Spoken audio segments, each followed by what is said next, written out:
Good evening, everyone. Welcome back to Scotland at 7 with me, Gordon Ross, freshly out of self-isolation. But not isolated this evening, because joining me tonight is Sam Payton from the Save Loch Lomond campaign. Hello, Sam. Hi, Gordon. How are you? I'm fine. There was absolutely nothing wrong with me, Sam. I'm completely healthy. I'm glad to hear it. And also joining us this evening, James Dolan from the SNP. Hi, James. How are you? I'm good, Gordon. Good to see Okay, you well, back. listen, I'm going to get on with the coronavirus update first of all, and then we'll introduce the first of tonight's news stories.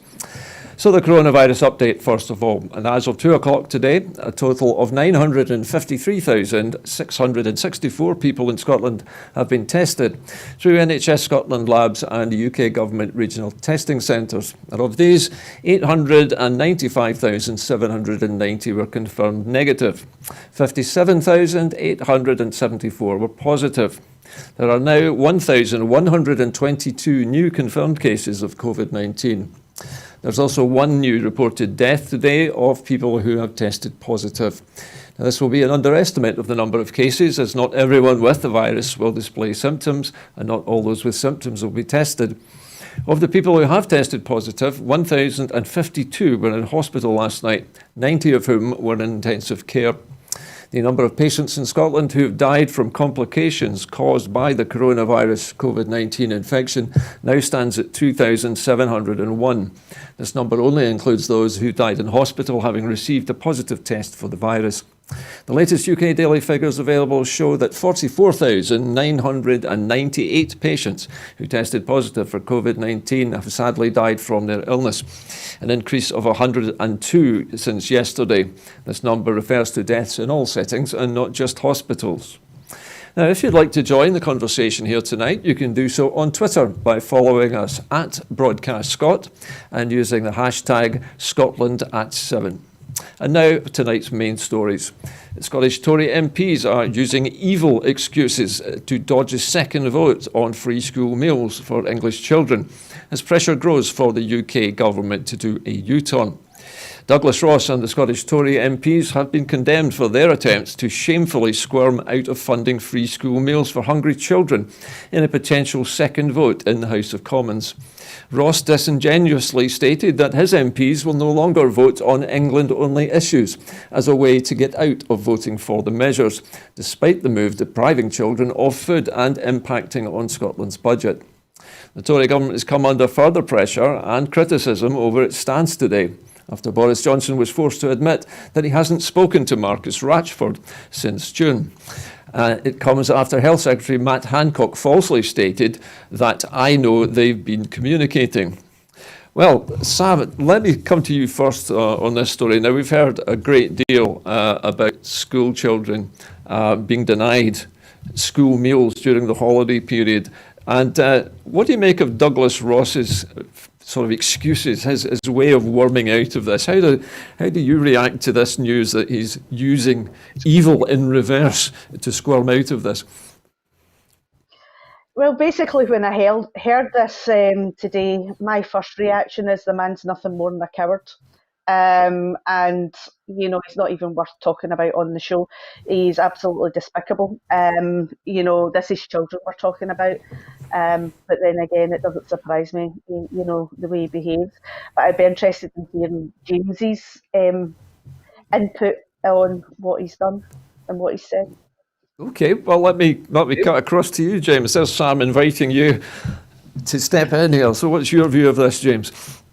The first point I'd like to make is that was beautifully passed on by Sam there. I was really, really impressed with it. Lovely segue. That was a lovely segue, wasn't it, out of that subject? Nothing surprises me. You said he wormed out of making the decisions, and worming is what they do best. They try to pretend that they're representing the people of Scotland. They try to pretend that they're representing their constituents, when really all they're doing is representing the leader in Westminster. I've never seen such a shady bunch as this Westminster Tory group from Scotland. It's a pretty pathetic group. Well, I think that's a fairly damning indictment anyway. I'd like to, if we would, move on to our next story. We could maybe come back to the story about school dinners later on. But our next story this evening And the SNP Shadow Chancellor, Alison Fewlis, MP, has called on the Tory government to do a U-turn on their disastrous plans to end the UK job retention scheme. The SNP Shadow Chancellor has called on the Tory government to U-turn on its plans to prematurely end the UK job retention scheme this week. The UK job retention scheme saw the UK Treasury pay 80% of wages to workers at the height of the lockdown in March. But the UK government has tapered away support and now threatens to end the scheme on the arbitrary date at the end of October, despite tightening restrictions across the UK. The UK government's approach to employment support has been widely criticised, with the STUC grouping of trade unions warning that premature ending of the scheme threatens 200,000 jobs in Scotland alone. Sam, 200,000 jobs at risk at the end of this month. It's not very long to go either, is it, until this happens? I personally know people who are going to suffer for this. I don't know about you, Sam. Has this touched you in any way, this threat of the job cuts? I think it's touched everyone in Scotland. I think it's touched every family, because if it's not the threat of job cuts. So many people have already lost their employment as the scaling down of the job retention scheme has happened, from the 80% to the 60%. It's absolutely heartbreaking, and how people are going to make ends meet. Never mind, the disaster of trying to claim universal credit, knowing fine well that if they wait past this week, then their first payment won't be until after Christmas. It's just an absolute shambles. But then again, this is the Tory government for you, and it's the same idea with the school dinners. They don't care about people. They really don't care about people. As long as they're able to award a few wee contracts to their pals and things, then they don't care what happens to everybody else. It's just diabolical. James, 200,000 jobs in Scotland. I mean, the STUC has made this claim today. 200,000 jobs. I mean, that sounds like an immense amount of damage. I mean, how much is this going to cost Scotland? Because just the sheer bill alone for looking after all these people who are going to be out of work is going to be tremendous, is it not? The problem is that it's not just going to be the fact that there's a loss of tax being paid because these people are going to be out of work, and the personal impact that's going to have on them in terms of salary. It's also about the knock-on effects. It's about the fact that mental health is going to get worse if there's not 200,000 people on the dole. It's the fact that the health service will be getting used in a way that we can't really afford at this time, that the social work and the councils and the housing and everywhere else will be impacted by these decisions. And you know what? I think I might have said the last time I was on here that the one good thing that the Tories had done during this, and I congratulated Sunak at the time, was putting this job retention scheme in place. What they've done now is they've wiped away any credit they get for that by doing it now when they're already squeezing the people even further. And quite rightly, they're bringing in further restrictions, but you've got to then make sure that you can support the communities whilst you're doing that. The big difference, of course, is Westminster government can borrow for this, which is what they've been doing previously. If only we had the same powers as that, then Scotland, I can assure you, would not be in a situation which Westminster are going to be leaving these people. And these 200,000 people would probably still be able to, most of them certainly would still be able to have a job to go to. So, I mean, correct me if I'm wrong, but the whole idea of this was to protect jobs originally, wasn't it? The idea was to preserve jobs during the first lockdown. But now we're coming to what seems to be a second wave, which looks like it's going to be almost as bad as the original first wave, and they're pulling the plug at exactly the moment where we really need it to be here. I think what happened was that they could only keep the mask. It's like a Scooby-Doo episode, right? And they could only keep that mask on for so long, and then they've ripped the mask off and you saw the real character of the Tory party underneath it. You know, I'm not one that I for many years believed that the class war, not the class war is over, right? But that's like a cliche thing.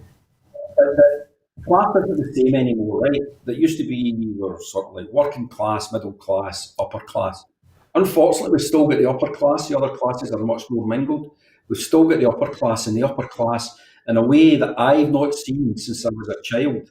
the upper class are ruling Britain now, and they do not give a jot for those at the bottom or near the bottom. It's quite appalling that we've got another 4 years of this bunch of Etonians telling us what to do whilst they travel around their big large estates. It's terrifying, and the sooner we get out, the better. Thanks, James. Sam, one more sort of question for you. I mentioned earlier on, Sam, was asking you whether you'd sort of had any directive, this was going to affect you directly. But one of the things that struck me is that you run a small business yourself. In fact, if I remember correctly, 2 small businesses that you run. And both of those must depend on other people having, some disposable income. And if they are made unemployed, how would that affect you? Yeah, I mean, basically affecting everybody right across the board, whether it's people who run businesses or people who, are employed. It's affecting everyone right across the board, and unfortunately, it's the most vulnerable in the society. It's going to suffer, and as James rightly said, it will start affecting people's mental health. It's going to have a dramatic impact on society, because all these people are going to be looking for work. There's less jobs available, and not everybody is getting made redundant and go through the redundancy procedures. Some businesses have went under, so people are just going to be so worried, and mental health is going to really struggle at the moment, and for a wee while, until the UK government step up and actually do something and actually take some responsibility. But that's just not going to happen. It's just not going to happen with this lot. I come back to you, James, just for a moment. I seem to remember in the first COVID crisis that Mr.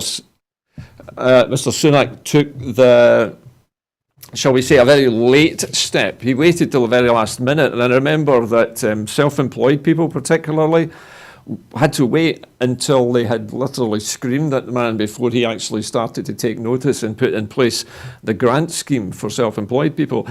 Is there any chance, do you think, that Sunak will do something similar here? Let's just go back to the free school meals for a minute. They work under pressure. If they think they're getting enough pressure put on them, then they tend to respond to it. And I know that they will try and respond, even though they might have told a wee bit porkies about maybe Rashford, etc. But I know that they will try and do something that makes them look as if they're doing the right thing by school kids. I think exactly the same thing will happen here. But whatever it is that they add on to it is going to be nothing like the retention scheme that we had at the beginning. And we're still going to lose a lot of those jobs that we don't need to lose. And that's very, very disappointing. Okay. All right, let's move on, I think, from the subject. Now, to our next story.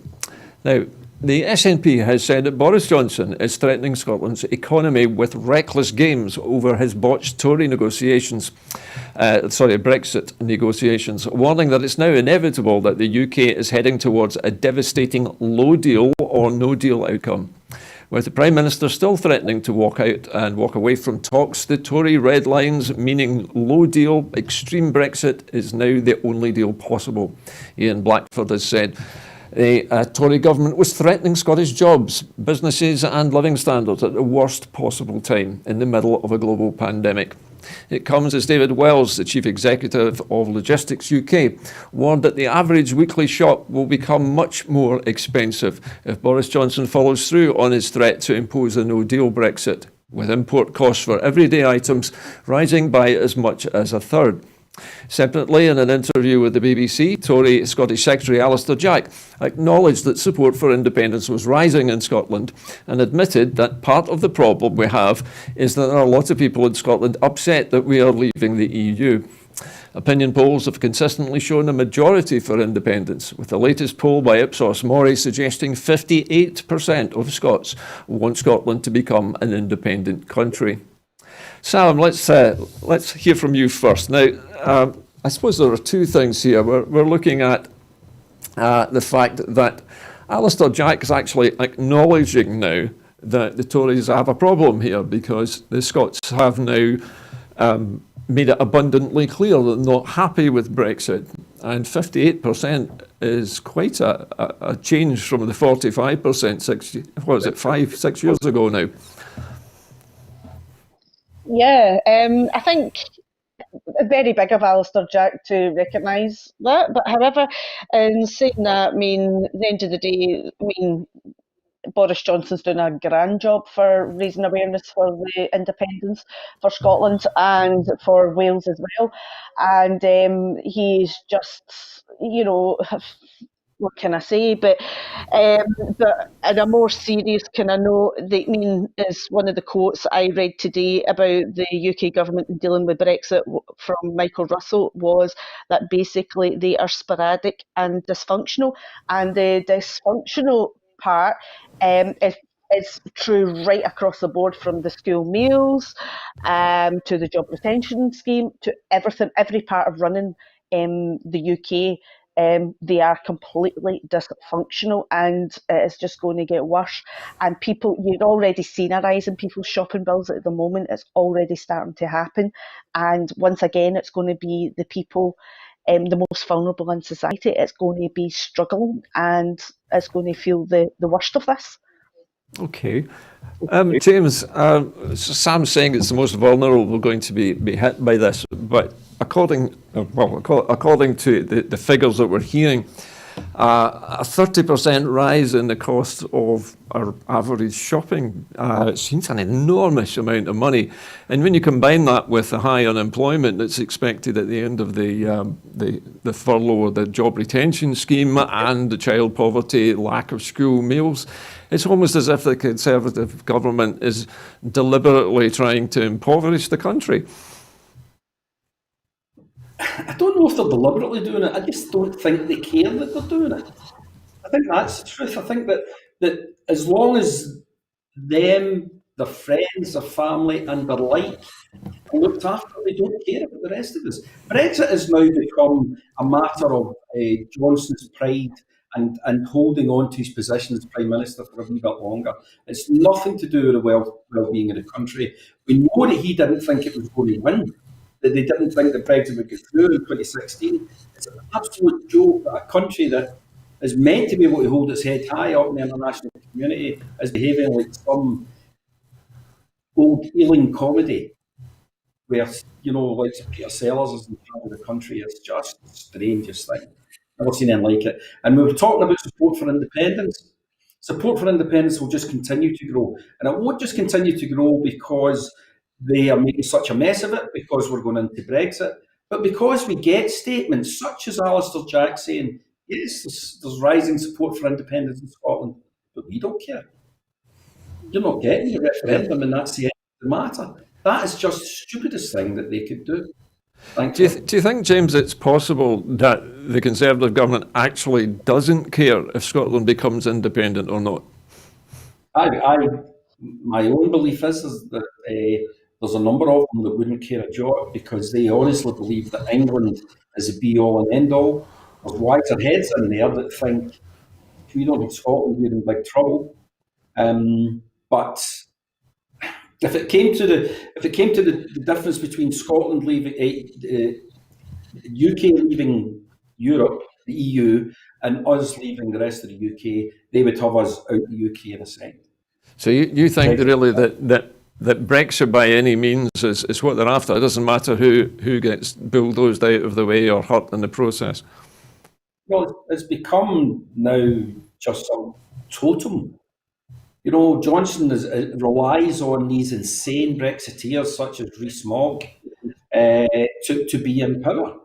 And he's still scared of Nigel Farage. I mean, imagine being scared of Mosley's wee cousin. It's just ridiculous, honestly. I've never thought that I'd see Britain in such a state, and that's me as a Scottish nationalist. Okay. Sam, every time I look at these statistics and I look at this 58%, do you believe that we've seen the last of the rising of the support for independence, or do you think there's still some way to go? Can we reach 60%, do you think? I think it's rising all the time, because one thing with the COVID virus at the moment is yes, the Scottish Government have made mistakes, and they're learning as they go along, but there's always been consistency there, and that's been quite reassuring for a lot of people. So a lot of people who never would have supported independence before are now talking about the possibility of independence. They can now see it, they can now believe in it. And I know, and I've said this so many times on the show before, Gordon, that when I'm talking to people and things, you're seeing more and more people talking about independence. You're getting people getting more people getting politically aware as well. I mean, with the 2014 referendum, people became quite politically aware. But even more so now, you're seeing people once again becoming more politically aware because of what's happening. Sam, when you hear the statistics given that prices for groceries and things like that are going to rise by up to 30%, do you think that that is actually going to increase the number of women who are becoming more politically active and more in favour of independence? Is it having an effect on women in that way, do you think? I can't really answer. I can't really answer that, Gordon. I don't know. I think women are very politically aware. I know with the campaign, it's quite a lot of women. We do have men, but quite a lot of women, more so. So I think it's affecting everybody, because the thing is whether you're a male or a female, or you're a kid or an adult, it's going to affect everybody right across the board. It will affect whole families. So I know that, it's quite, as you're aware, my kids are quite politically aware, and more and more you're seeing more and more children become politically aware, because the thing is, kids are seeing all this on the news, they're hearing their parents talk about it. So yeah, kids are becoming more politically aware as well. So, and as food prices rise, that's just going to affect all the families, because there's going to become a point where people are going to have to choose what they're buying and what they're unable to buy, in terms of groceries and in terms of what bills they pay as well. So I don't think it's just for one section of society. I think it's going to affect right across the board. Thank you, Sam. Okay, let's move on now.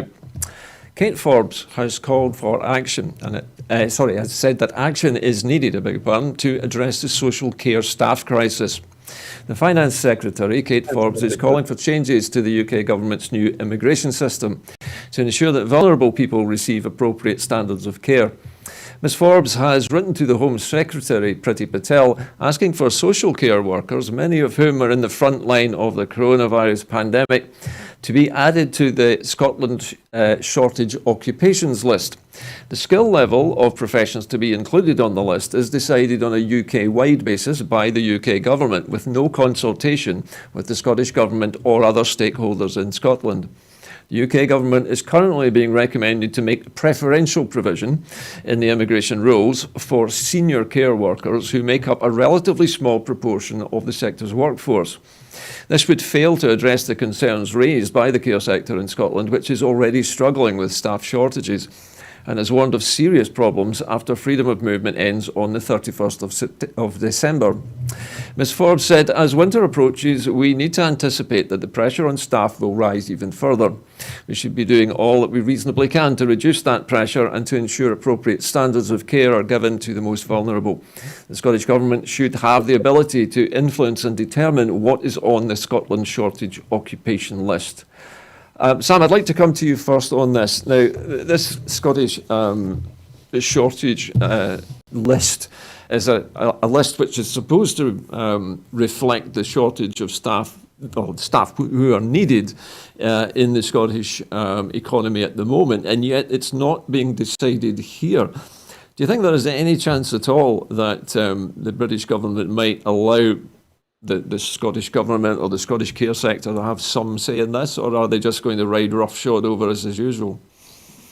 I would like to think there would be a bit of common sense and they would allow us, but I don't see that happening. At the end of the day, this is the UK government. They're just extremely arrogant.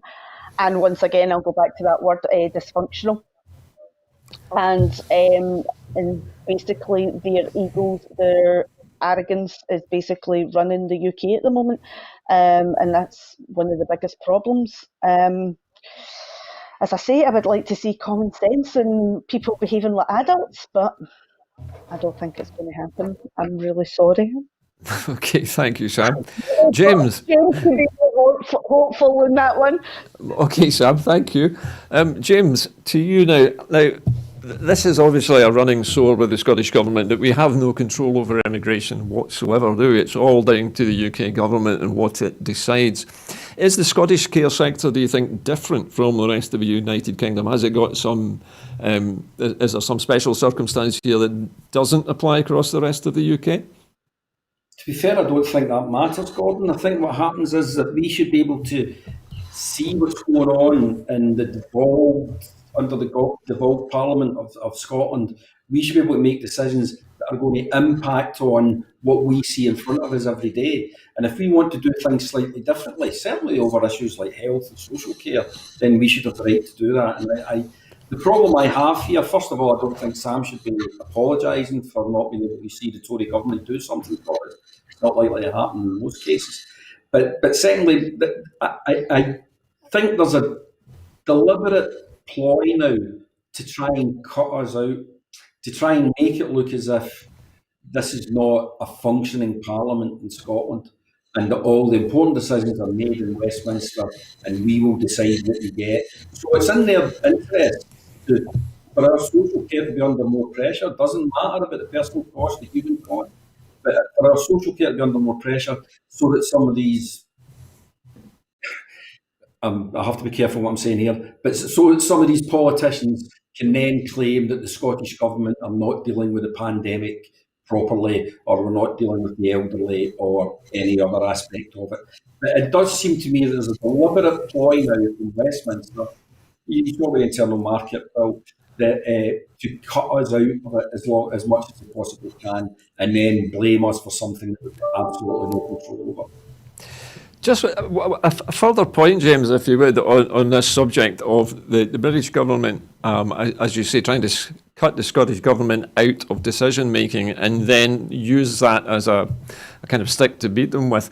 If that's the case, James, how long do you think the Scottish government will be able to withstand that sort of onslaught where maybe the British government is using its new internal market bill to, say, fund local authorities directly and actually tell those local authorities what they're to spend that money on?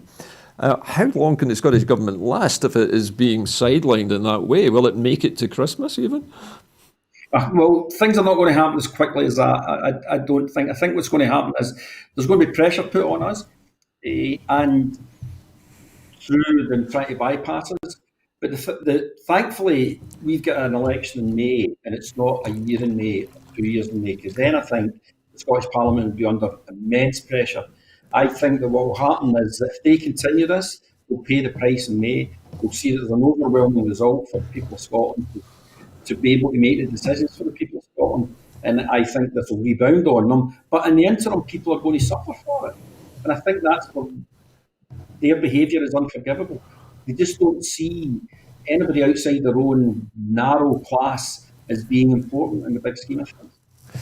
James, I'm interested to just take this a little stage further. There are a number of people, particularly on social media, who believe that the Scottish Government or the Scottish Parliament can be effectively shut down by the United Kingdom at the point where Brexit completes on the 31st of December. Is there any truth in that situation, or is this just a groundless fear at the moment, do you think? Well, I don't expect it to happen. But I do, but the Westminster Government's also the power to shut down the Scottish Parliament. We are there by their gift, if you like. So they've always had the power to close us down. This is a government that looks as if they'd love to close us down. And there's talk about having Ruth Davidson as some sort of like Governor General of Scotland. You know, she'll get to wear fancy outfits and ride a horse and do all the things that she likes. but there'd be no democracy in Scotland if that happened. And I think, as I say, thank goodness that we've got a way out, and the way out begins in May and hopefully finishes by this time next year. Oh, listen, thanks for that. Okay, let's move on now to the Green Party. The Greens have called on the Scottish Government to extend free bus travel. The Scottish Government has been urged to extend free bus travel for under 19s to include all young people up to 25.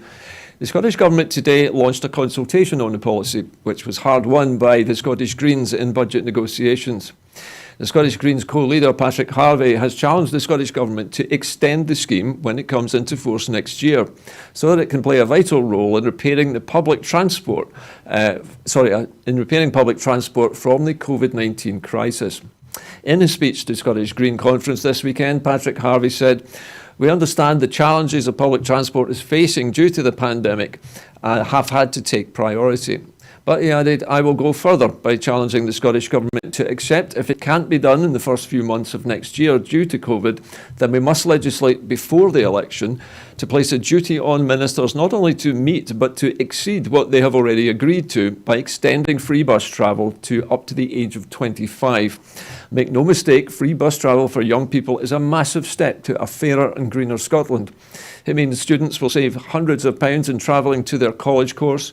It means families living in poverty can plan a day trip or a day out. It means a whole generation can grow up seeing public transport as their option of choice." Now, this sounds like a relatively good idea to me. Sam, what's your opinion on this? Do you think free bus travel for all young people up to the age of 25 would be a good idea? I would like to see free bus travel for everybody, but that's. I think we'd all second that one, Sam. It'd be great.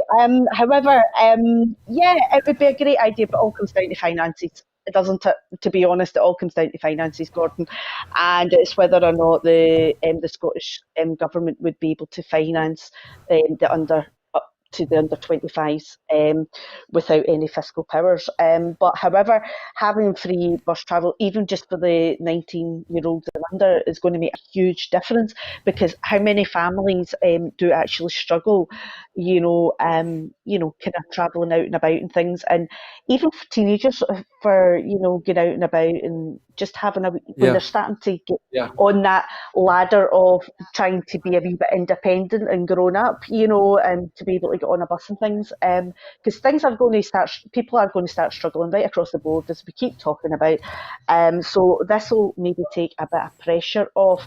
I would love to see it extended to the under 25s, but that all comes down to what money's in the pot. That really all comes down to what's money's in the pot. And we've got no fiscal powers, so that's part of the problem with it. Okay, thanks for that, Sam. James, it dawned on me actually when I was coming into the studio tonight that there have been some COVID upsides already with the introduction of lots of new cycling lanes. However, obviously it's not the answer to everything. Do you think that the introduction of this extension of free bus travel will do something to try to get more people onto public transport who obviously have lost confidence in travelling that way because of the virus? Well, giving them it for free 19 to 25-year-olds, I don't really think is going to be bringing back confidence in public transport after COVID.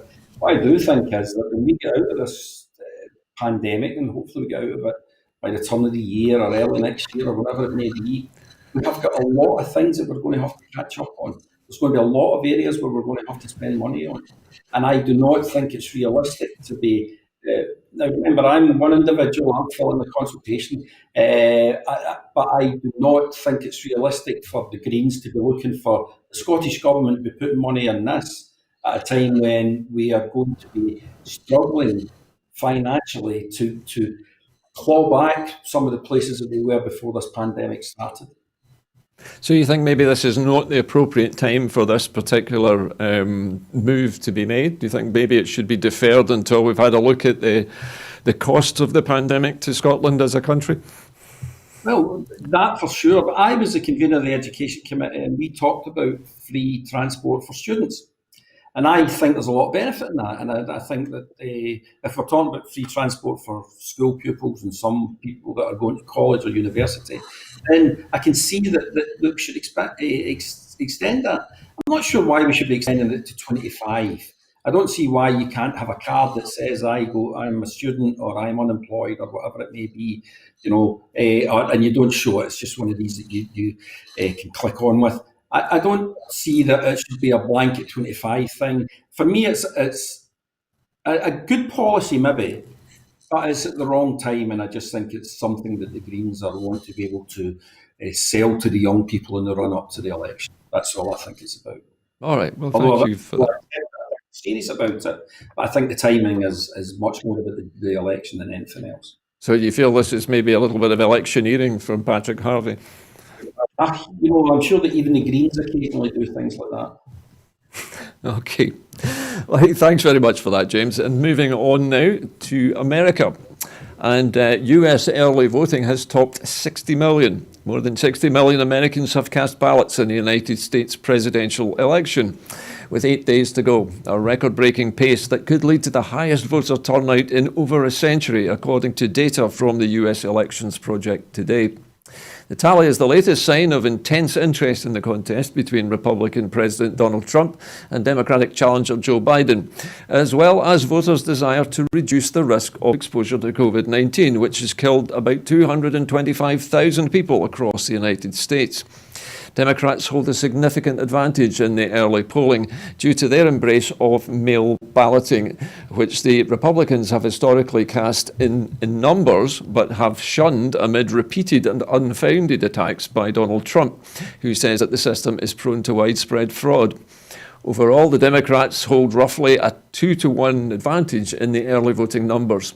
The high level of early voting has led Michael McDonald of the University of Florida, Professor Michael McDonald of the University of Florida, who administers the US Elections Project, to predict a record US voter turnout of about 150 million people, representing 65% of those eligible to vote, the highest rate since 1908.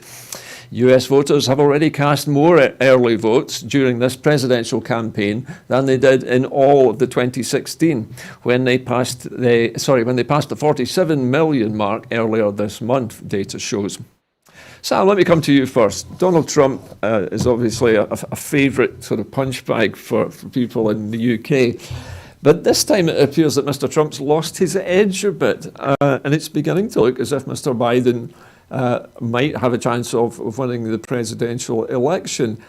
Do you think that Mr. Biden's, if he became president, that this would make much of a difference to people in the United Kingdom? We always are watching the United States elections, and they do have an effect worldwide. But do you think it will affect much here in the UK if Joe Biden is elected? I don't know. I can't actually answer that one, Gordon. We all know that, Donald Trump is a controversial figure, and basically he doesn't really kind of help the UK, or doesn't help us here in Scotland anyway. We just see him as a bit of, I can't repeat what I'm thinking on air, so I'll just kind of blabble on. But no, I mean, at the end of the day, it's going to have some effect. Whether it's going to be positive or negative, I can't really honestly say. I can't answer that. There will be some effect on us in Scotland if Biden gets in, but to what it is, I can't answer that. I'm not an expert in that field, I'm afraid, Gordon. Well, maybe you can answer me this. Do you think Mr. Biden will be a more stable president than Mr. Trump, a little bit more predictable, perhaps? Well, put it this way, he couldn't be any worse than Trump, could he? I mean, Trump, you when they go, or crikey, but I mean, maybe no matter who gets in after Trump is going to be an improvement, to be honest with you. Because with Trump, you don't know from one day to the next. The man's just unstable. So, yeah, at least he might be a calming character compared to Trump. James, have you got an opinion on Mr. Biden, do you think? Just talking about Trump, I mean, and Biden being more stable. I used to, when I was young, I had this Yogi Bear punch bag, and you used to hit it once and it would just sort of keep on going all over the place, and that was more stable than Trump. So I think that Biden will be considerably more stable than Trump. I look at the two candidates over there and I think it's not a lot. Biden definitely has to be the winner for the sake of America, for the sake of most of the rest of the sensible world. But he doesn't inspire them to be confident either. I don't think he seems a decent man, and that's a big plus from where we are with Trump. I think he'll be better for the UK. I think he'll be better for Scotland. Better for the UK in terms of he might be able to sort of rein them back for some of their more extreme behaviours. For example, he's not going to accept anything that's going to damage the Good Friday Agreement, where Trump doesn't even know what the Good Friday Agreement is. So I think in areas like that then Biden will be a much better president. Actually, in every area, I think he'll be a much better president than Trump. I'm listening to an audible book of John F. Kennedy today, and I feel like greeting when I think of where America's come to after where it has been before. What do you think the effect will be of a Biden presidency on, say, world peace? Because we know that Mr. Trump has had very strong opinions about both Europe and China. He's pulled the United States out of multiple agreements. He has been trying to blame China for the COVID virus. Do you think Mr. Biden will be more moderate? Is there a chance that he might calm things a little bit with the Department of Defense? I think that's one area I think he's definitely going to be a huge improvement is in terms of international relations. He's already said that he wants to be part of the climate agreement, and he's already said that he wants to rejoin a lot of the international organisations that Trump has left in a huff. So I think that in that way, I don't want to compare the two of them in terms of, I don't see there any difference, because I do. I just think sometimes it's a shame that America don't have younger, more vibrant people going for it after just recently having Obama and people like that that have been president. So I just think it's a bit of a shame that we've got to two people who are approaching 80 who are vying to be the president of the most powerful country in the world. So, but yes, I think that he will help in terms of international peace, and therefore I think he's going to be a much safer bet as president than that idiot is. Okay, well, thank you both very much, Sam and James, for your comments on that. Now we're moving to Germany now. We're looking at the world's first zero-emissions train fleet. The German Regional Transport Group, RMV, today began construction of a filling station near Frankfurt that will use hydrogen generated as a byproduct of chemical manufacturing to fuel the world's largest fleet of zero-emissions passenger trains. Francis Alstrom will deliver 27 hydrogen-powered fuel cell trains to the Infraserv Hoist Industrial Park in the Rhine-Main region in mid-2022. Starting regular local services by that winter, the fleet will replace diesel engines. The fuel cells on board the trains will turn hydrogen and oxygen into electricity to provide low-noise propulsion that only emits water, helping to cut carbon pollution from transport. Hesse State and the federal government have helped to fund the €500 million project. Korodia Island trains will be fueled by hydrogen released as a byproduct of chlorine made in the chemicals and pharmaceuticals park and piped to the tank tracks. More hydrogen will come from a yet-to-be-built 5-megawatt electrolyser, which will draw on renewable energy. Now, we've shown that enough hydrogen to fuel the fleet economically with one tank per day. The trains can travel 1,000 kilometres, just like diesel trains, said RMV's managing director, Knut Ringat, at the ceremony. Berlin expects green hydrogen to be competitive with fossil fuels and to play a key role in decarbonising industry, heating and transport. Hesse lies in the centre of Europe. Half of its energy consumption goes into transport, such as the link to Frankfurt Airport, Europe's biggest air cargo hub, and adjacent railways and roads. Now, Sam, this is a wonderful idea, isn't it? The idea of fuelling trains using just hydrogen and oxygen, the two components which make water. And I know that we have talked here on this show before now about the idea of a green revolution in Scotland. this looks like the Germans are a big jump ahead of everybody else, doesn't it? It's fantastic. It's absolutely amazing. And Germany is certainly a way ahead of everybody else. I mean, it was interesting to find out that Berlin has paid 40% of the costs for this. Good grief. So they are investing on this, so it's great. And also as well, one of the things about Germany, I don't know if people are aware of this, but they currently have 86 hydrogen refueling stations for passenger cars, for just people driving. I mean, 86, that's quite a lot. And 6 of them are basically used for commercial vehicles, which is fantastic. And they're looking to, within the next couple of months, to top that up to 100 altogether. So they are way ahead of us in terms of these refueling garages and stations in Germany. And it's just, I can't wait to see the next step.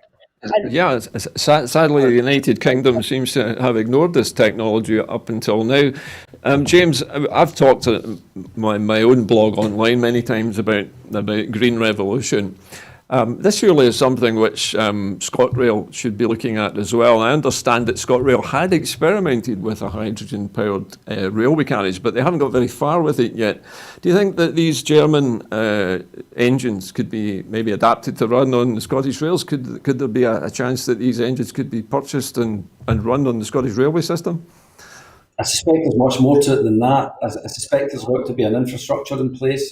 I think that the difference between this just sounds fantastic, almost too good to be true. But of course it's not. It's something that they've been working up, that they've invested in, that they've seen the long-term benefits of, in both in ecology terms but in financial terms.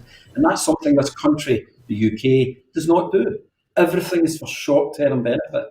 And that's why Germany has left us behind over the last 60, 70 years.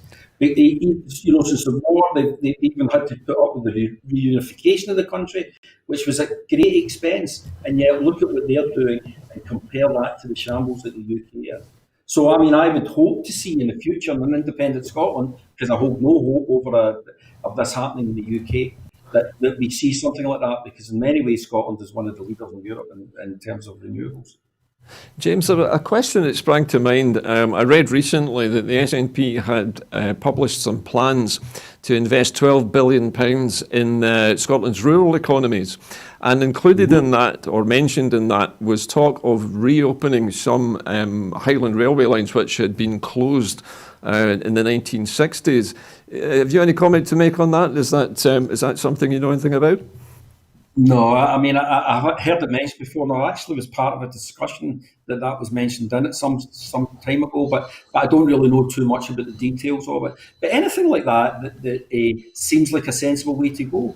If you've got these facilities, and if what it's going to take is a bit of tender love and care to put them back together again, and the communities can benefit from them, then that makes perfect sense, because we've got a long way to go. We're doing really well, but in terms of the climate crisis, but Scotland's been doing exceptionally well. But we've got a long way to go until we reach all the targets we want to reach. And anything that can stop people from using their cars, it has to be a good thing. So yes, let's look at all these options. Okay.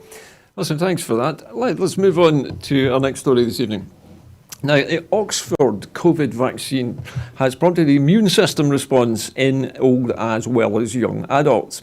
One of the world's leading COVID-19 experimental vaccines produces an immune response in both old and young adults, raising hopes of a path out of the coronavirus pandemic. The vaccine developed by the University of Oxford also triggers lower adverse responses amongst the elderly, according to the drug maker AstraZeneca, which is helping manufacture the vaccine. A vaccine which works is seen as a game changer in the battle against COVID-19, which has killed more than 1.15 million people around the world. It's encouraging to see that immunogenicity responses were similar between older and younger adults, and that reactogenicity was lower in older adults, where the COVID-19 disease severity is much higher. An AstraZeneca spokesman said the results further build the body of evidence for the safety and the immunogenicity of AZD1222, said the spokesman. I always give these things wonderful names, referring to the technical name of the vaccine.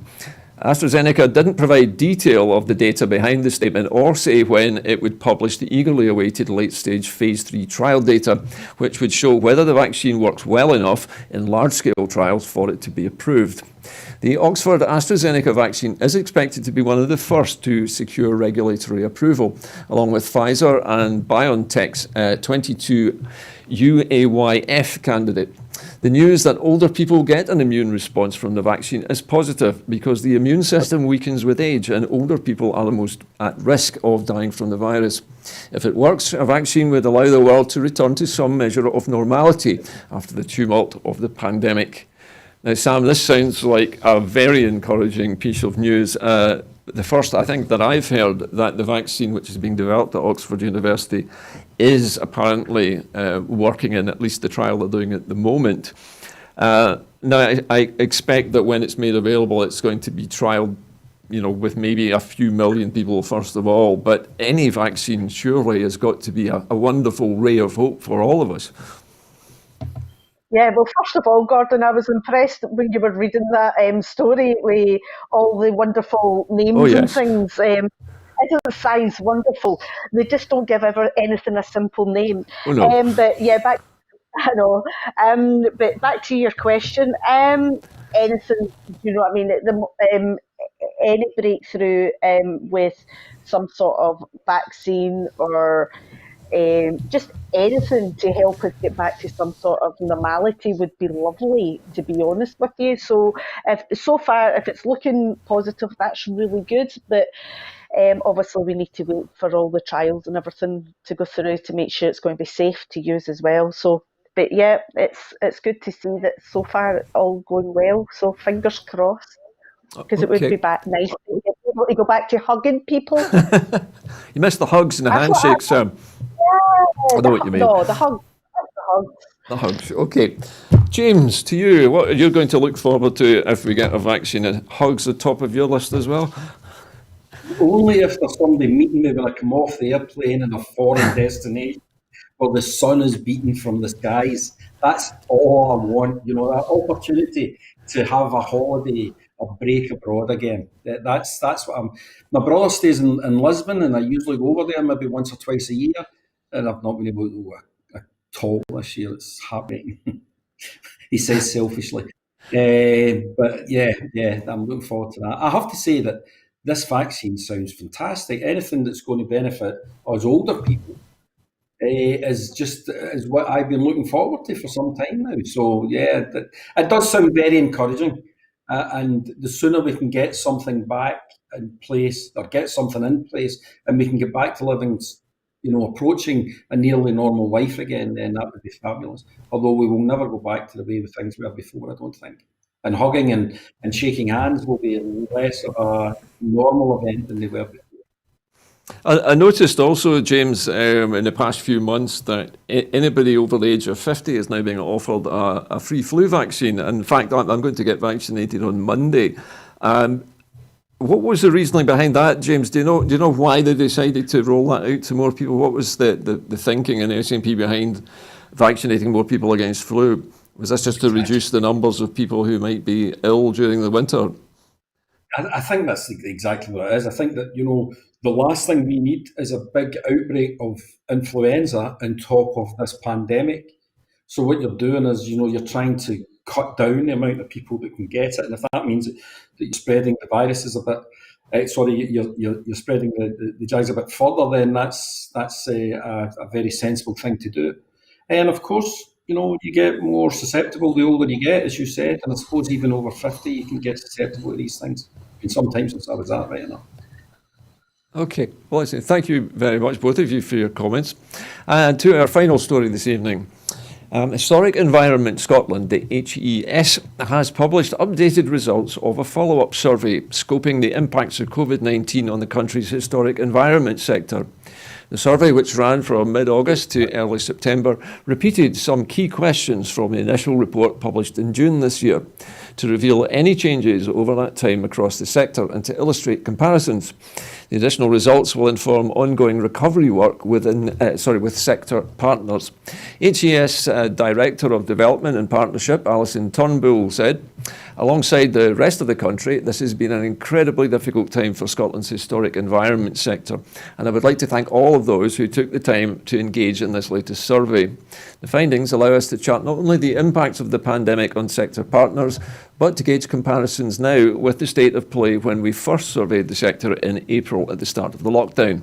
This in turn helps to provide a picture of impacts and where there are further challenges and opportunities. The findings can also be used by partners to inform their own strategies going forward. Sam, this is an area of Scottish, I guess it's almost like Scottish tourism, but it's also to do with our heritage and our history. But it's an area that, to be honest with you, I hadn't considered what the pandemic effects would be on it, but I would imagine they are or have been as bad as they were on the tourism sector generally. What do you think that this kind of survey would help with, though, if they're looking at the start of the pandemic and they're looking at it now and they're saying they're making comparisons? What do you think they're trying to find out here? Are they trying to target specific areas which might need more help than others, do you think? They probably are, Gordon, but also as well, they'll need to be looking at the state of their finances in terms of funding as well. Whether they need to try and, because a lot of these things do a lot of attractions and things like that, which is no longer happening. So they need to look at their income, donations, all that kind of stuff. So I would imagine there'll be a kind of monetary kind of aspect to it, but also as well for any of our historic buildings that are needing maintenance, because if these buildings are needing maintenance for their upkeep and the finances are not there, then these buildings can start going into states of disrepair, and not just the buildings but the land as well, any of the historical land. What I would hate to see is because it is our history and things like that, I would hate to see anything, default. But the thing is, with COVID, so many sectors are in trouble right now. It's right across the board, and how do you prioritise what's more important? It's so difficult. It's just so difficult right now. Okay, thank you, Sam. James, I had a little question for you. I was just thinking about this and the statement that was made by Ms. Turnbull towards the end of that report. We're saying that they were going to look at further challenges and opportunities. What kind of opportunities might there be out of COVID? I mean, the thing that sprang to my mind was things like virtual tours through historic buildings, virtual reality, that kind of thing. Would that be the kind of opportunity they're talking about? It was exactly what was on my mind when you were saying that, Gordon, because opportunities have to be about a way that you can either attract more people in, which is not the sort of way that you be thinking of these days, or that you can get more people to pay and to see and to help to the upkeep without them being in the buildings themselves. I agree with what Sam said. It's hard for the heritage of the country that this is going on, but there's every sector in the country has been badly affected by this, and although they're fully entitled to put down what they think is the impact, and hopefully ways that they can get beyond it, which seems to be what they're trying to do, which is what I would hope that every sector's looking to see how they can change the systems or change the way that they work so that they can continue during or after the pandemic. So good on them for doing these two surveys, and hopefully they've found enough out of them to see that there's another way forward outside of having people traipsing through their buildings. Okay, well, listen, thank you both very much this evening for all your comments. That is, in fact, all we've got time for this evening. But it just remains for me to make my usual appeal. And that is, if you enjoy Broadcasting Scotland and Scotland at 7 and our other programmes, and you'd like to help us make more of them, you can do so by becoming a Broadcasting Scotland supporter. The instructions on how to do that are on your screen now. So feel free to go and visit the website and register and help us make more programmes. That's it from Monday's edition of Scotland at 7. Just remains for me to thank both my guests, James Dornan and Sam Payton. And from all three of us, a very good night to you.